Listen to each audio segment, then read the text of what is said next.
অনেক ঘুমকে উঠেছিলাম, অনেক রাতে ঘুমাইতে পারিনি এই প্রেস ক্লাবের কারণে। এই প্রেস ক্লাবে তো সরে যান, নাহলে কিন্তু রাস্তায় অ্যারেস্ট হবে।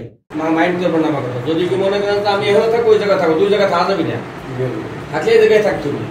মুর্শিদপুর প্রেস ক্লাবের নতুন সদস্য অন্তর্ভুক্তি উপলক্ষে বর্ধিত সভা অনুষ্ঠিত হয়েছে। শুক্রবার ২৭ জুন বিকেল ৪টায় প্রেস ক্লাবের নিজস্ব কার্যালয় ফরিদ মিয়া কমপ্লেক্সে সভার আয়োজন করা হয়। সভায় প্রধান অতিথি হিসেবে উপস্থিত ছিলেন মুর্শিদপুর থানা বিএনপির প্রতিষ্ঠাতা আহ্বায়ক, সাবেক সভাপতি এবং প্রেস ক্লাবের উপদেষ্টা ফরিদ আহমেদ মিয়া। সভায় সভাপতিত্ব করেন প্রেস ক্লাবের সভাপতি মোহাম্মদ সিরু মিয়া এবং সঞ্চালনায় ছিলেন সাধারণ সম্পাদক কাজী মোহাম্মদ ওহিদুল ইসলাম।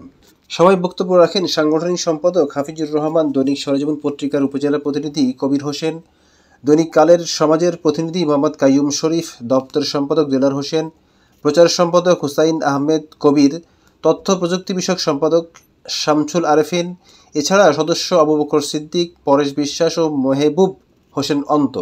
আরও উপস্থিত ছিলেন মুর্শিদপুর প্রেস ক্লাবের সদস্য নজরবিডি.com-এর এবং বাঙালি খবরের স্টাফ রিপোর্টার গাজী মোহাম্মদ নিয়াজমুল ইসলাম, মুর্শিদপুর প্রেস ক্লাবের সদস্য ও নজরবিডি.com-এর বাঙালি খবর স্টাফ রিপোর্টার সোমাইয়া নূর প্রভা সহ অন্যান্য সাংবাদিকবৃন্দ। সবাই সকল সদস্যের অংশগ্রহণে প্রেস ক্লাবের কার্যক্রম আরও গতিশীল ও সাংগঠনিক করার লক্ষ্যে এই মতবিনিময় সভা করা হয়।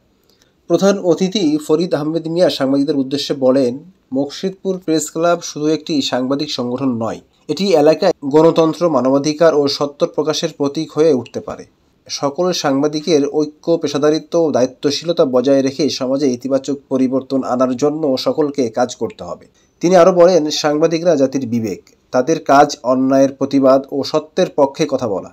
নতুন প্রজন্মের সাংবাদিকদের পেশাগত দক্ষতা পাশাপাশি নৈতিকতা ও দায়বদ্ধতার শিক্ষা দেওয়া অত্যন্ত জরুরি। সভা শেষে নতুন সদস্যদের আনুষ্ঠানিকভাবে স্বাগত জানানো হয় এবং প্রেস ক্লাবের ভবিষ্যৎ কার্যক্রম সম্পর্কে পরিকল্পনা গ্রহণ করা হয়।